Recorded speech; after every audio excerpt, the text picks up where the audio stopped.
આપ જોઈ રહ્યા છો સ્પાર્ક ટુડે ન્યૂઝ। કરજણ ખાતેથી 225 જેટલા રામ ભક્તો રામલલ્લાના દર્શન અર્થે રવાના થયા છે। અયોધ્યા ખાતે શ્રી રામલલ્લાની મૂર્તિની પ્રાણ પ્રતિષ્ઠા બાદ ભક્તોનું ઘોડાપુર દર્શનાર્થે ઉમટી પડ્યું છે।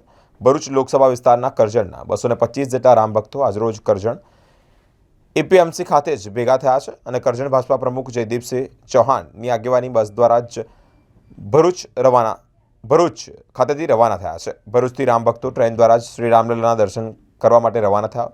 ત્યારે પ્રસંગે કરજણ તાલુકાના ભાજપા પ્રમુખ જયદીપસિંહ ચૌહાણ, નગર ભાજપા પ્રમુખ ઉપેન્દ્ર શાહ અને કાર્યકર્તાઓ હાજર રહી રામ ભક્તોને વિદાય આપી હતી। જય શ્રી રામ।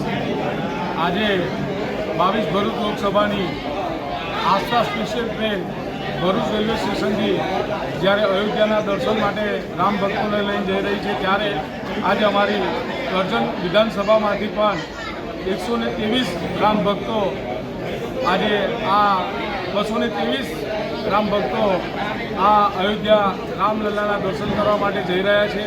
ત્યારે કરજણ બજાર સમિતિ ખાતે આ તમામ યાત્રિકો 223 યાત્રિકોનું કરજણ ભારતીય જનતા પાર્ટી અને શ્રી ખેતીવાડી ઉત્પન્ન બજાર સમિતિ કરજણ દ્વારા સન્માન કરવામાં આવ્યું અને અહીંયાથી સર્વે ભક્તોને સાથે લઈ અને ભરૂચ રેલવે સ્ટેશન ખાતે આપણે ટ્રેનમાં બેસાડવા માટે ભારતીય જનતા પાર્ટીના તમામ હોદ્દેદારો ત્યાં ઉપસ્થિત રહી અને આ ભાવિ ભક્તોને વિદાય આપશે।